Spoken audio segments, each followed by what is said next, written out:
الحمدللہ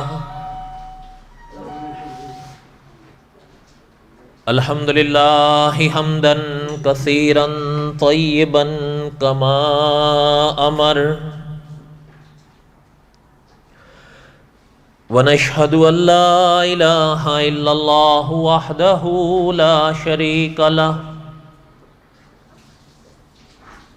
ونشہد ان سیدنا وسندنا ومولانا محمدا عبدہ ورسولہ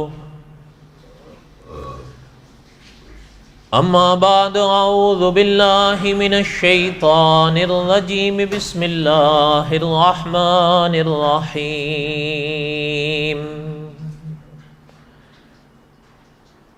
نحن نقص علیک احسن القصص بما اوحینا الیک ھذا القرآن وَإِن كُنْتَ مِن قَبْلِهِ لَمِنَ الْغَافِلِينَ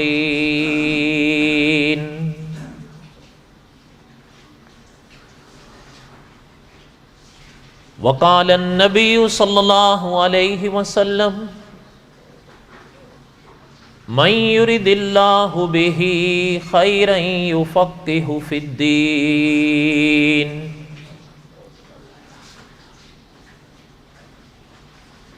عن ابن مسعود رضی اللہ عنہ قال سمعت النبی صلی اللہ علیہ وسلم یقول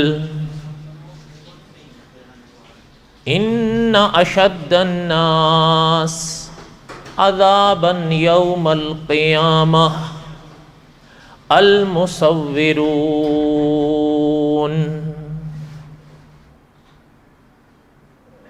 صدق اللہ العظیم وصدق رسولہ النبی الکریم ونحن علی ذلک لمن الشاہدین والشاکرین والحمد للہ رب العالمین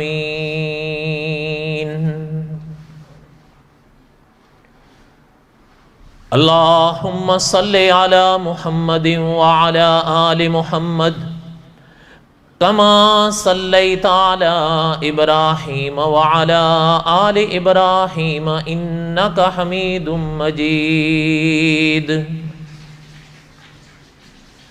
اللہم بارک علی محمد وعلی آل محمد کما بارکت علی ابراہیم وعلی آل ابراہیم انک حمید مجید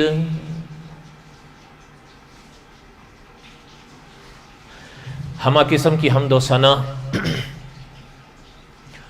اللہ ذات لم یذل لا یزال کی پاک ذات کے لیے صدق دل سے لا تعداد مرتبہ درود و سلام امام الانبیاء حضرت محمد الرسول اللہ صلی اللہ علیہ وسلم کی پاک ذات کے لیے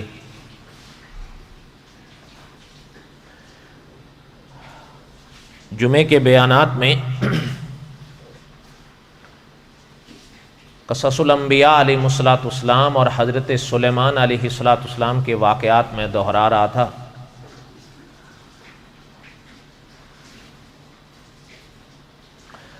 حضرت سلیمان علیہ السلام کے واقعات میں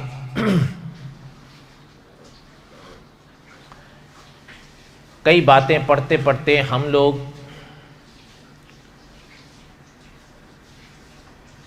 اس حصے تک پہنچے تھے جہاں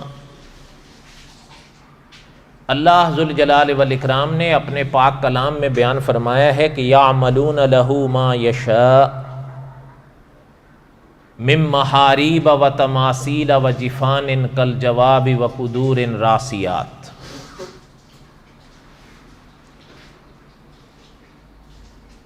اور میں نے عرض کیا تھا کہ محاریب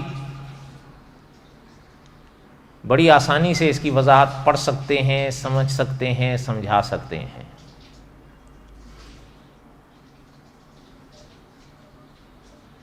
آگے جو وَالتَّمَاثِيل کا لفظ ہے،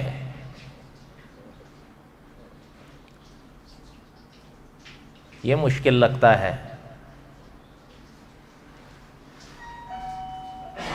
سمجھنا تو کوئی مشکل نہیں ہے، سمجھانا مشکل ہے. اب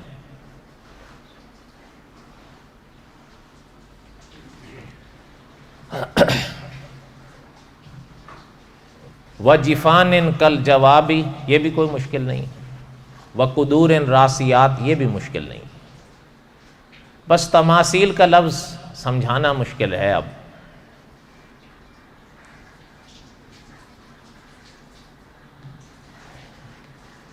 اس پر کچھ باتیں میں نے گزشتہ سے پوستہ جمعہ محاریب پر تو پڑھ لی تھی. آج میرا ارادہ ہے چند باتیں اس تھوڑے سے وقت میں تماثیل پر ہی عرض کروں گا. میرے لیے تو مشکل ہے ہی ہے، آپ کے لیے بھی مشکل ہوگی.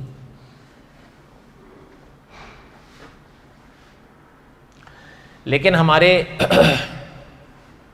علماء نے یہ بات لکھی ہے کہ ہمیں سمجھنا چاہیے، اور اسی باب میں مولانا عبد الرحمن صاحب مظاہری رحمۃ اللہ علیہ نے بھی لکھا ہے کہ جو کلام پاک یا احادیث طیبہ کے جو مسائل ہیں وہ میرے یا آپ کے ترتیب دیے ہوئے یا گھڑے ہوئے نہیں ہیں،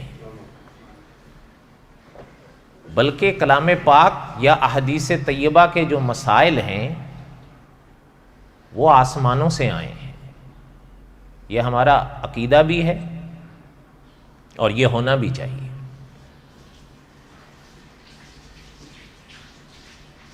اگر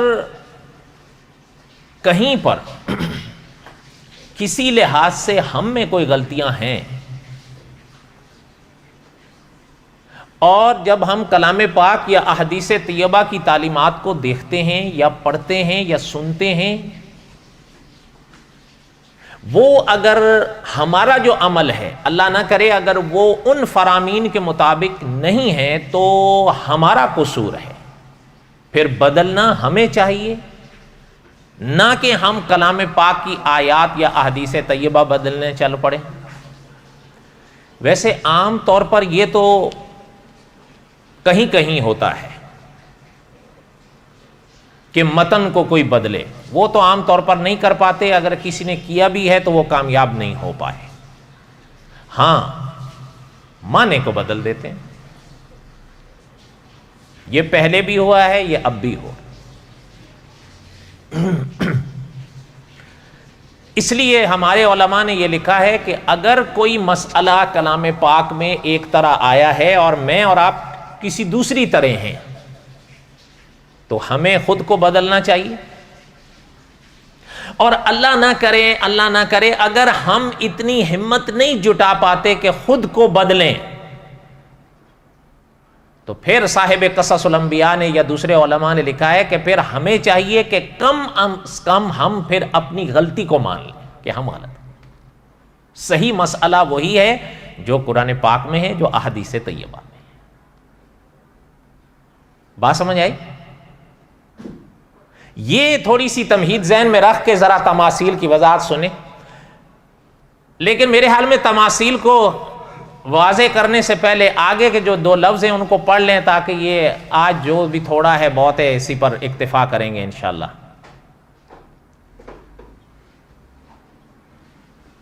یعملون لہ ما یشاء.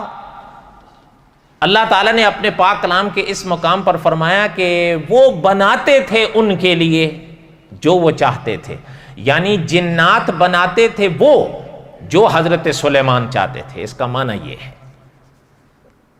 یعملون لہ ما یشاء من محاریب و تماثیل و جفان کالجواب و قدور راسیات. علماء نے لکھا ہے کہ ایسے بڑے لگن پانی کے وہ بناتے تھے حضرت سلیمان کے لیے، جس کو آپ ایسے سمجھ لیں بغیر مثال کے کہ ہمارے ہاں ایک پانی کے بڑے برتن کا رواج ہوتا تھا یا ہوتا ہے جسے ٹپ کہتے ہیں.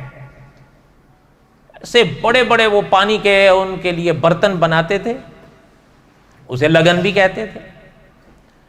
اور آگے فرمایا کہ وہ قدور راسیات، بڑی، جسے آپ یہ اصل میں قدور جو ہے نا یہ ہانڈیوں کو کہتے تھے، بڑی، جسے ہمارے ہاں یا ہمارے ماحول میں دیگیں کہتے ہیں، وہ بناتے تھے. اور جنات حضرت سلیمان کے لیے، حضرت سلیمان کے حکم سے. اور یہ بھی مولانا عبد الرحمن صاحب رحمۃ اللہ علیہ نے لکھا ہے کہ وہ پتھروں سے بنائی جاتی تھی اور ان کے نیچے چولہے بھی پتھر کے، اسی جگہ پر ان کو بنا دیا جاتا تھا اور پھر وہیں پر ان میں کھانا تیار کیا جاتا تھا. ان کو نقل و حمل یعنی ادھر ادھر کرنے کا سوال ہی پیدا نہیں ہوتا تھا. وہ اتنی بھاری ہوتی ہے، اتنی بڑی ہوتی تھی کہ یہ ہو ہی نہیں سکتا تھا کہ ادھر سے ادھر کر لیا جائے. اچھا، یہ بھی علماء نے بات کی وضاحت کی ہے کہ اتنی بڑی دیگوں کی یا اتنے بڑے ٹپوں کی ان کو ضرورت، تو علماء نے لکھا ہے اصل میں حضرت سلیمان علیہ الصلوۃ والسلام کے ہاں مہمانوں کی آمد، اتنے بڑے بادشاہ تھے، یعنی ہو سکتا ہے کہیں آپ نے پڑھا ہو یا کہیں سنا ہو کہ علماء مفسرین نے لکھا ہے ایک مقام پر کہ اس کائنات میں 4 بادشاہ ایسے ہوئے ہیں کہ قدرت نے ان کو پوری دنیا پر بادشاہیاں دی ہیں. اور یہ تقدیر کی نرنگیاں بھی آپ دیکھیں کہ علماء مفسرین نے لکھا ہے 2 مسلمان تھے، 2 کافر تھے.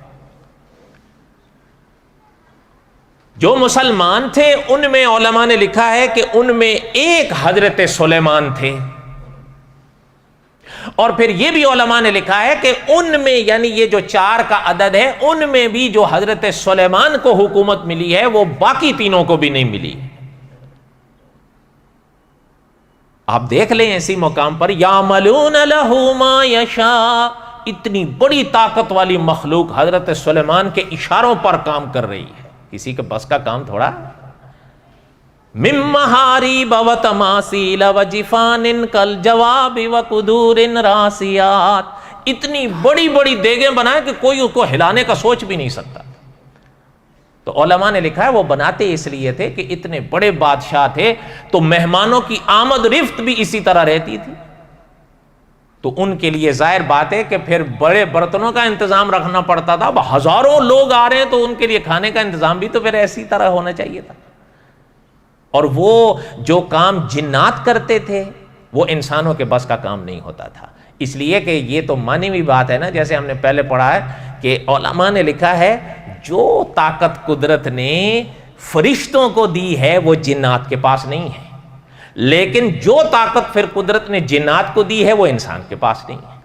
لیکن آگے پھر صاحب قصص الانبیاء نے لکھا ہے کہ قدرت نے جو انسان کو دماغ کی نعمت دی ہے پھر وہ جنات کے پاس نہیں ہے.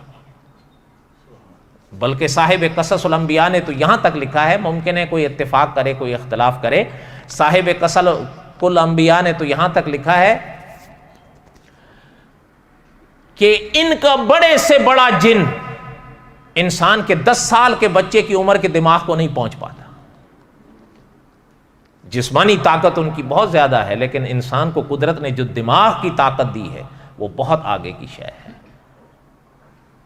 تو بہرحال میرے کہنے کا مقصد یہ تھا کہ اس مقام پر اللہ تعالیٰ نے فرمایا یعملون لہ ما یشاء، وہ بناتے تھے ان کے لیے جو وہ چاہتے تھے. من محاریب و تماثیل و جفان کالجواب و قدور راسیات، پانی کے برتن بڑے لگن، بڑی بڑی ہانڈیاں جن کو ہلانے کا سوال ہی نہیں پیدا ہوتا تھا. وہ جہاں بنا لی جاتی تھیں، جس جگہ رکھ دی ہوئی ہوتی تھی وہیں پہ رہتی تھیں اور وہیں پہ ان پہ کھانے تیار کیے جاتے تھے. اللہ تعالیٰ نے اگر زندگی دی تو اس مسجد کے جب حالات پڑیں گے تو وہاں میں انشاءاللہ بتاؤں گا آپ کو انشاءاللہ کہ اس مسجد کا وہ قدیم حصہ جو حضرت سلیمان علیہ الصلوۃ والسلام کے زمانے میں بنا وہ اب بھی ہے. وہاں پر جو پتھروں کا ہجوم ہے یا پتھروں کا جو حجم ہے وہ دیکھ کے انسان دنگ رہ جاتا ہے کہ وہ پتھروں کے اوپر پتھر، اس کے اوپر جو عمارت، وہ کسی انسان کے بس کا کام نہیں ہے. اس لیے علماء نے لکھا ہے کہ وہ جنات کا کام تھا. اچھا، یہ بھی آپ اس کو اپنا لطیفہ کہیں یا قول کہیں، بعض ہمارے اکابر ایسے بھی گزرے ہیں یا ہوئے ہیں. یہ جو ہمارے پڑوس میں دیوار چین ہے، یہ صدیوں پہلے کی یہ عمارت ہے. قرآن پاک میں سورۃ کہف میں سد سکندری کا ذکر ہے، آپ نے پڑھا ہوگا یا سنا ہوگا. بعض ہمارے علماء اس طرف نکلے ہیں کہ مطلب سورہ کہف میں جس سد سکندری کا ذکر ہے وہ یہی ہے، لیکن ہمارے علماء محققین اور علماء دیوبند اس جملے سے اتفاق نہیں کرتے، اور ان کے دلائل بھی بڑے واضح ہیں اور بے غبار ہیں. لیکن یہ چیز ضرور ہے کہ ہمارے بعض اکابر یہ فرمایا کرتے تھے، کیونکہ یہ صدیوں پہلے سے بنی ہوئی ہے. اگر ایک قول کو دیکھا جائے تو ان کے تو مطابق یہ حضرت مسیح علیہ الصلوۃ والسلام سے بھی پہلے کی ہے. اور یہ بھی یعنی اس کے کمال کی طرف دھیان دیا جاتا ہے کہ اس کی لمبائی چوڑائی، تو ہمارے ایک اکابر ہیں وہ اب بھی حیات ہیں، انہوں نے لکھا ہے کہ اس کی لمبائی چوڑائی والی بات تو اپنی جگہ ہے، لیکن کمال جو ہے اس کا وہ اس کی لمبائی یا چوڑائی والی بات نہیں.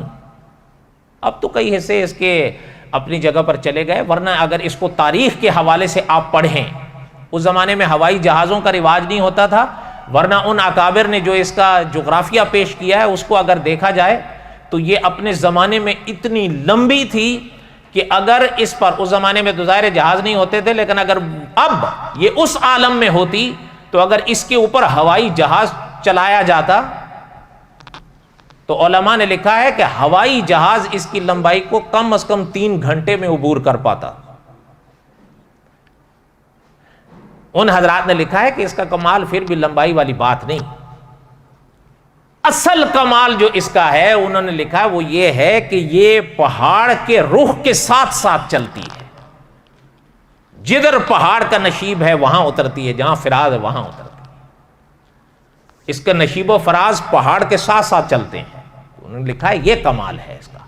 پھر اس کے بعد انہوں نے لکھا ہے کہ اس زمانے میں یہ انسان کا کام نہیں ہے فقط، اس لیے ان حضرات نے یہ پیش کیا ہے کہ اس کی تعمیر میں بھی جنات سے کام لیا گیا ہے، ورنہ پہاڑوں کی چوٹیوں پہ اس زمانے میں ابن آدم پہنچے اور اتنے پتھروں کے ساتھ اس عالم میں یہ ممکن نہیں ہے.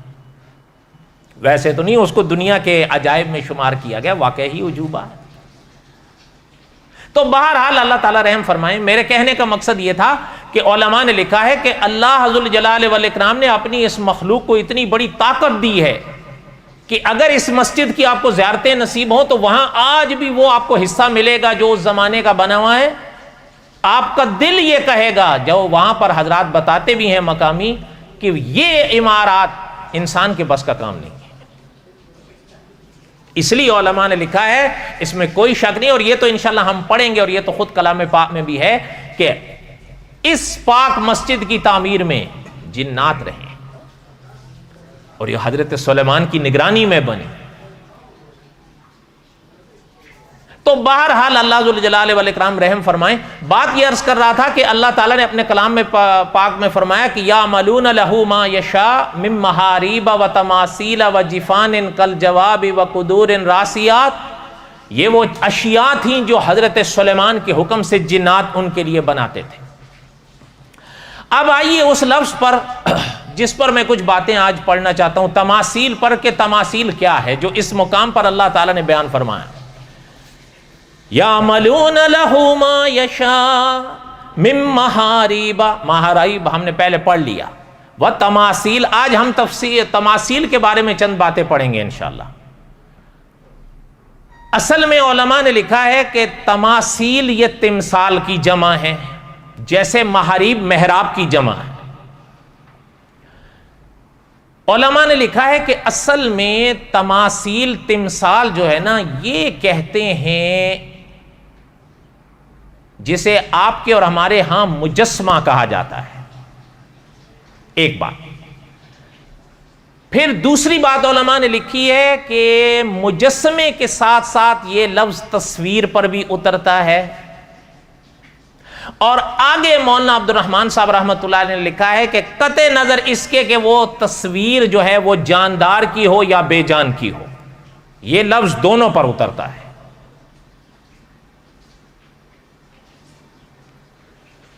اب جب یہ وضاحتیں تو علماء نے لکھی ہیں، اس میں کوئی شک نہیں ہے، تو کچھ لوگوں نے جب اس کو پڑھا تو ان کا ذہن اس طرف نکلنے لگا کہ پھر تو تصاویر یا تصویر جائز ہے، اس لیے کہ ان کے ہاں تو یہ سب سے بڑا لفظ ان کو مل رہا تھا کہ یہ تو خود اللہ تعالیٰ نے کلام پاک میں بیان فرما دیا ہے کہ جنات حضرت سلیمان کے حکم سے حضرت سلیمان کے لیے تماثیل بناتے تھے، مجسمے بناتے تھے، تصویریں بناتے تھے۔ پھر انہوں نے یہ لکھا ہے کہ اگر یہ شے ناجائز ہوتی تو کلام پاک میں کچھ نہ کچھ اس کے بعد فرما دیا جاتا، ایسا تو کچھ بھی نہیں ہے، اس لیے ان کا رخ اس طرف ہونے لگا کہ پھر تو یہ جائز ہے۔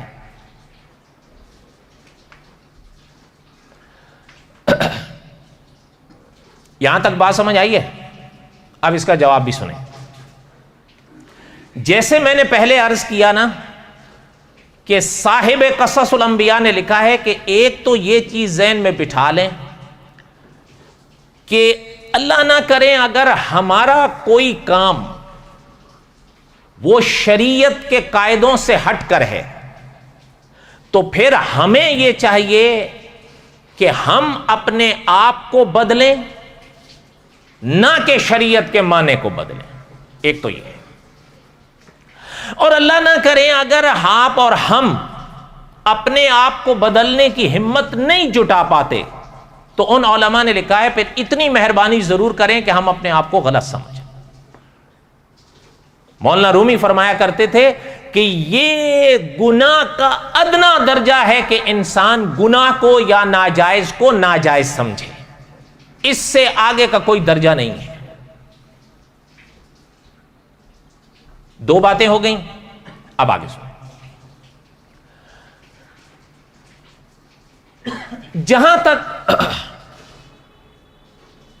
اس بات کا جواب ہے کہ تماثیل اگر جائز ہیں، اولاً تو یہ بات علماء نے لکھی ہے بالکل واضح نہیں ہے۔ اس کی وجہ یہ ہے کہ جن علماء نے تماثیل کے لفظ سے تصویریں لکھا ہے کہ اس کے معنی میں تصویریں ہیں اور جاندار بھی ہیں، انہی علماء نے یہ بھی لکھا ہے کہ یہ بے جان تصویروں، بے جان چیزوں کی تصاویر کے لیے بھی استعمال ہوتا ہے۔ تو اب بات قطعی تو نہ رہی۔ ایک دوسری بات، ان علماء نے یہ بھی لکھا ہے کہ، اور یہ بڑا عام فہم ہے، آسانی سے آپ سمجھ سکتے ہیں، مولانا عبد الرحمان صاحب رحمۃ اللہ علیہ نے بھی لکھا ہے اور دوسرے علماء نے بھی، کہ وہ شریعت سلیمانی تھی، یہ شریعت محمدی ہے۔ اگر وہ جائز تھی اگر بھی تماثیل یا تصاویر اس حوالے سے یا مجسمے، تو وہ حضرت سلیمان کی شریعت میں جائز ہوں تو ہوں گے، سرور کائنات صلی اللہ علیہ وسلم کی شریعت میں جائز نہیں۔ اچھا، یہ سب مانتے ہیں اور یہ مانی ہوئی بات ہے کہ یہ دور حضور کا ہے۔ پرانی شریعتوں کے کئی ایسے مسائل ہیں جب حضور کی شریعت آئی تو وہ منسوخ ہو گئے۔ اسی طرح علماء نے لکھا ہے ان میں سے تماثیل بھی ہے کہ تماثیل پہلے اگر جائز تھا، اگر اس کو واقعہ اسی معنی میں مانا جائے کہ وہ جاندار چیزوں کے مجسمے اور تصاویر تھیں، تب بھی پہلی شریعت تھی۔ جب حضور کی شریعت آئی اور جب حضور نے منع فرما دیا تو وہ حکم منسوخ ہو گیا اور حضور کا حکم ناسخ ہو گیا۔ اب عمل اس پر ہوگا، اس پر نہیں۔ بات سمجھ آ گئی؟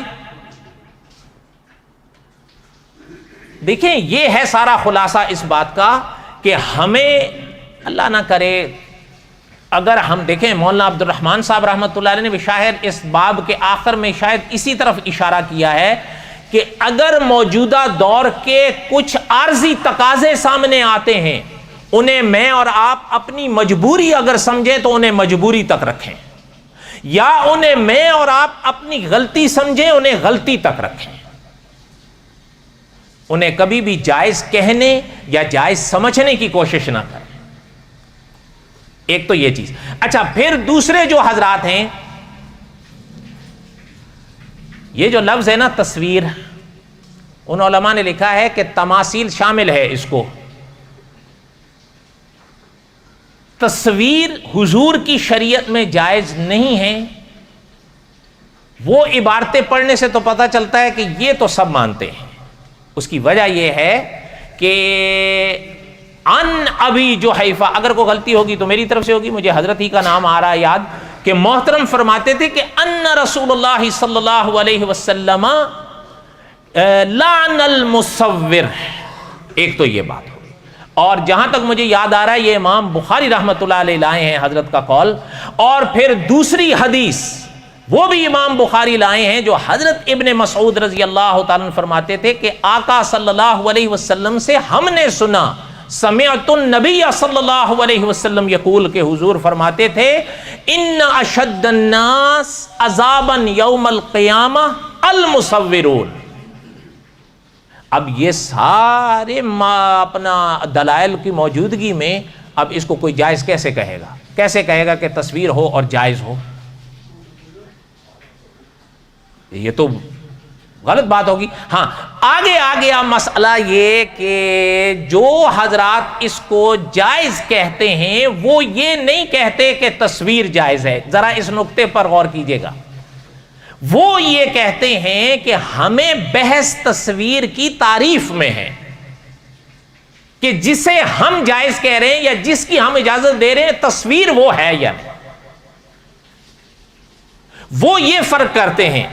وہ اب مثال کے طور پر ان کی کئی مثالوں میں سے ایک مثال یہ ہے، سرور کائنات صلی اللہ علیہ وسلم کے زمانے میں کیمرے نہیں تھے، مصور ہاتھ سے تصاویر بناتے تھے یا اپنا سنگ تراش پتھروں سے مجسمے بناتے تھے۔ اچھا، اب وہ کہتے ہیں کہ یہاں پر تصاویر کو اس سے جوڑتے ہیں، اس میں تو کوئی شک نہیں ہے کہ وہ دونوں چیزیں اس میں شامل ہیں، تماثیل ہو یا تصاویر ہو، اس میں کوئی شک نہیں۔ لیکن جب دور آیا آپ کا اور میرا جس میں یہ چیزیں آئی ہیں، اب اچھا اس سے پہلے ایک وہ ہوتے تھے جس کے ساتھ فلم آتی تھی، اس کو دھلانا پڑتا تھا، تصویر آتی تھی۔ اب یہ ہے کہ وہ حضرات یہ کہتے ہیں کہ یہ اس کی تعریف پہ صادق نہیں آتے، وہ یہ کہتے ہیں کہ یہ ایک عکس ہے اور اصل اور عکس میں فرق ہوتا ہے، وہ یہ کہتے ہیں اپنی بات، ہمیں ان کے دلائل سے بحث نہیں ہے۔ لیکن یہ چیز یاد رکھیے، ہمارے علماء نے لکھا ہے، ایک بات ذہن میں موٹی سی بٹھائیں آپ، جو اصل دیکھنا جائز ہوگا عکس دیکھنا بھی جائز ہوگا۔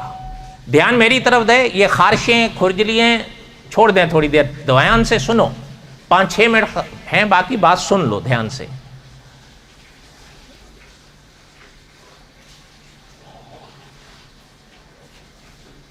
اللہم صلی علی سیدنا صلی علیہ۔ جس شے کو اصل میں دیکھنا جائز ہے اس کا عکس دیکھنا بھی جائز ہے۔ کیا معنی؟ ابھی ذرا دھیان دیں میری طرف، میں اصل ہوں آپ کے سامنے یا عکس ہوں؟ اصل ہوں نا؟ اچھا، میں آپ کے سامنے بیٹھا ہوا ہوں، مجھے دیکھنا آپ کے لیے جائز ہے کہ ناجائز ہے؟ جائز ہے نا؟ اچھا اب سمجھیں دوسری بات، اللہ نہ کریں اگر میں کسی اور حالت میں ہو جاتا ہوں جو شرعاً جائز نہ ہو اور میں اصل کے لحاظ سے بھی نہ ہوں، میرا عکس ہو، پھر جائز ہوگا؟ بولو نہیں۔ اچھا اس کو ایک اور موٹی سی مثال سے سمجھیں، میں ابھی آپ کے سامنے بیان کر رہا ہوں، ٹھیک ہے نا، اصل سے بیان کر رہا ہوں، یہ سننا جائز ہے کہ نہیں؟ اور اللہ نہ کرے اگر میں بیان کے بجائے گانے شروع کر دوں اور گانا بھی عکس کی صورت میں ہو، سننا جائز ہوگا؟ اصل جو جائز رہے گا وہ اس کا عکس بھی جائز ہوگا، اور جہاں پر عکس ناجائز ہوگا اصل بھی ناجائز ہوگا۔ اچھا ایک اور اس کی موٹی سی مثال آپ سمجھیں، ایک شخص چلتا ہے راہ پر، لباس میں ہے، وہ اصل کے لحاظ سے ہے، ٹھیک ہے، آپ اس کو دیکھ سکتے ہیں، اللہ نہ کرے بے پردہ ہو جائے، اب اصل میں بھی اگر بے پردہ ہو جائے دیکھنا جائز رہے گا؟ اچھا، اور اللہ نہ کرے اگر عکس کی صورت میں کپڑے اٹھا دے، اس کا صرف عکس ہی ہو، اصل میں پہلے تھا بعد میں اس کا عکس اتارا گیا ہو، جب بے لباس ہے تو عکس دیکھنا جائز ہوگا؟ نہیں جائز ہوگا۔ اس میں کون سی ایسی بات؟ اس لیے وہ حضرات فرماتے ہیں کہ یہ بات نہیں ہے، جو اصل میں جائز ہوگا اس کا عکس بھی جائز ہوگا، جس کا عکس ناجائز اس کا اصل بھی ناجائز ہوگا۔ اس لیے اس کو یہ کہنا کہ جی مطلب بھائی سیدھی بات ہے، سرور کائنات صلی اللہ علیہ وسلم نے جو فرمایا ہے، یاد رکھیں کہ علماء نے لکھا ہے، آقا صلی اللہ علیہ وسلم نے فرمایا ہے کہ جیسے میں نے ابھی حدیث پاک پڑھی کہ ان اشد الناس عذابا یوم القیامہ المصورون، کہ قیامت کے دن سب سے زیادہ سخت عذاب مصورون کو ہوگا۔ کیوں ہوگا؟ اس کی وضاحت آقا صلی اللہ علیہ وسلم نے خود فرمائی کہ یہ اصل میں کیا ہے۔ علماء نے لکھا ہے، یاد رہے کہ یہ جو تصویر کشی ہے نا، یہ اللہ ذوالجلال والاکرام کی بنائی ہوئی اشیاء کی نقل انسان کرنے کی کوشش کرتا ہے۔ کر تو نہیں سکتا لیکن کوشش تو وہی کرتا ہے۔ اب اللہ ذوالجلال والاکرام نے انسان کو پیدا فرمایا ہے، انسان کو اللہ ہی پیدا فرما سکتے ہیں، انسان کے پاس وہ تصویر بنا کے یہ کرنے کی کوشش کر رہا ہے۔ هو الذی یصورکم فی الارحام، تصویر کشی صرف پاک ذات کا کام ہے۔ اس لیے حضور نے فرمایا جب قیامت کے دن یہ آئیں گے، اللہ ان سے فرمائیں گے کہ تم نے میرے کاموں کی نقل کرنے کی کوشش کی تھی، تصویریں تو بنائے ہو، اب ان کو زندہ بھی کرو۔ یہ جو بنائے ان کو زندہ کرو۔ زندہ کرنا ان کے بس میں ہوگا؟ نہیں ہوگا، اس لیے کہ روح جس کو جان کہتے ہیں ایک اللہ کے ہاتھ میں ہے۔ کسی شے میں جاندار جان آ ہی نہیں سکتی جان جب تک اس کو منظور نہ ہو۔ یہ کیا حضور نے فرمایا جب اللہ فرمائیں گے ان کو زندہ کرو، یہ کر نہیں سکیں گے۔ حضور نے فرمایا کہ ان اشد الناس عذابا، سب سے زیادہ سخت عذاب ان کو ہو۔ ہمارے جو اکابر تھے نا، وہ پرانی اور نئی میں فرق نہیں کرتے تھے، یاد رہے، وہ پرانی اور نئی میں فرق نہیں کرتے تھے۔ کیا معنی؟ کوئی ہاتھ سے بنائے اس کو بھی ناجائز کہتے تھے، کوئی مشین سے بنائے اس کو بھی ناجائز کہتے تھے۔ اسی میں امن تھا۔ اس کی وجہ یہ ہے جو حضرات بعد میں آئے انہوں نے ڈاٹ کا مسئلہ نکالا، ہمیں ان سے بحث نہیں ہے، ان کی اپنی تحقیق ہے، سر آنکھوں پر ہیں، وہ بڑے قیمتی لوگ ہیں، اس میں کوئی شک نہیں، لیکن دیکھیں انہوں نے جو ڈاٹ کا مسئلہ نکالا اس کو ایک حد تک رکھا، اس کی اجازت ایک حد تک تھی، لیکن میں نے اور آپ نے پھر ہر حد کو اٹھا دیا ہے۔ میں غلط کہہ رہا ہوں؟ آپ دیکھ لیں، کھانا کھا رہے ہیں تب تصاویر ہیں، شادیاں ہو رہی ہیں تب تصاویر ہیں۔ اچھا آپ دیکھ لیں، اب اللہ تعالیٰ رحم فرمائے، ایک مولوی صاحب وہ بیمار تھے بیچارے، شاید کوئی ہوگا ایسا مسئلہ، نماز پڑھتے ہوئے تصاویر ہیں۔ ایک جگہ تعزیت کرنے گئے قبر پہ، تو قبر پہ کھڑے ہوئے بھی تصویر ہے۔ آپ بتا دیں جنہوں نے اس کو اجازت کے طور پر بھی اجازت دی تھی ایک حد، اچھا یہ بھی آپ کے شاید علم میں ہے یا نہیں، جنہوں نے کسی لحاظ سے اجازت دی وہ بھی اب اپنی اجازت سے پیچھے ہو گئے ہیں۔ معنی وہی آ گیا کہ جو پہلے کہے گئے تھے وہی صحیح تھا، کیونکہ جنہوں نے اجازت دی کسی حد تک، انہوں نے دیکھا کہ پھر ایک حد، کیوں بات کیا ہے، آپ کسی وجہ سے کسی کو ایک حد دیں گے، لیکن میں اور آپ پھر اس حد میں رہیں گے نہیں، وہ وجہ ہو یا نہ ہو، آپ اور ہم آگے نکلتے چلے جائیں گے۔ ایسا ہی نہیں ہوا ہے؟ آپ بتائیں اور بولو تو صحیح۔ ظاہر ہے بڑے مشکل ہے نا، میں نے پہلے ہی کہا تھا کہ تماثیل پڑھنا آسان ہے، سمجھانا مشکل ہے۔ اس لیے وہ حضرات جو یہ کہتے ہیں عکس کی صورت پر ہے، وہ یہ کہتے ہیں کہ جس کی اصل جائز ہے اس کا عکس جائز ہے، جس کا عکس ناجائز ہے اس کی اصل بھی ناجائز ہے۔ یہ بالکل صحیح مسئلہ ہے، لیکن یہ بات ذہن میں رکھا کریں، پھر بھی انہی اکابر کے فیصلے کو سر آنکھوں پر رکھیں، بلا ضرورت اس کو استعمال نہ کریں، جس کو شوقیہ کہتے ہیں۔ آپ یاد رکھیں سرور کائنات صلی اللہ علیہ وسلم کے اس پاک فرمان کو محدثین لائے ہیں کہ حضرت جبرائیل امین علیہ السلام کا انتظار حضور فرما رہے تھے، حضرت جبرائیل نہیں آئے، حضور گھر سے باہر تشریف لائے تو حضرت جبرائیل سے ملاقات ہوئی، تو حضور نے فرمایا آپ آئے نہیں، تو فرمایا آقا ہم اس گھر میں نہیں داخل ہوتے جس گھر میں تصویر یا کتا ہو۔ حضور علیہ السلام گھر واپس تشریف لے گئے، یہ محدثین نے لکھا ہے، جب تلاش کیا گیا تو پتہ چلا کہ گھر کے ایک بستر کے نیچے کسی جگہ پر کتے کا چھوٹا سا بچہ بیٹھا ہوا تھا۔ اچھا، اسی موقع پر حضرت جبریل نے یہ بھی فرما دیا کہ جہاں پر تصاویر ہو تو پھر ہم، اس لیے علماء نے لکھا ہے جہاں شوقیہ تصاویر کا یہ عالم ہو فرشتے نہیں آتے۔ اور جو اب ہمارے گھروں کا عالم ہے، علماء نے لکھا ہے اور نحوسوں تک کے ساتھ ایک نحوست یہ بھی ہے، اب آپ کے سامنے یہ ضرورت ہے۔ اچھا، ان علماء نے تو ضرورت کے تحت یہ عکس و نگ وغیرہ کی بھی وضاحتیں کی تھیں، کسی حد تک کی تھی، اب تو سب کچھ ہی اٹھ گیا ہے، کھجلی ہو رہی ہے تب بھی تصویر ہے۔ اب جنہوں نے اجازت دی تھی، آپ چاہیں میرے پاس ان کے فتوے موجود ہیں، اب وہ بھی پچھتا رہے ہیں۔ انہوں نے کہا کہ اب ہمارا وہ مسئلہ نہیں ہے، اس لیے کہ اب آپ اس کو کیسے روکیں گے؟ اس لیے جتنا کوشش، جو مولانا عبد الرحمن صاحب رحمۃ اللہ نے لکھا ہے، اس عارضی دنیا کے جو ضروری تقاضے ہیں اگر اس میں پڑھتے ہیں، اللہ تعالیٰ سے معافی مانگے، اور معافی مانگتے ہوئے اس چیز کو مانیں کہ یہ چیز صحیح نہیں ہے۔ اور دوسری بات یہ بھی ہے کہ جتنا رک سکیں اس سے رکیں۔ رکو گے؟ بقیہ تک قصہ ہے حضرت سلیمان علیہ السلام انشاءاللہ عید الفطر کے بعد۔ وما علینا الا البلاغ المبین سنت پر۔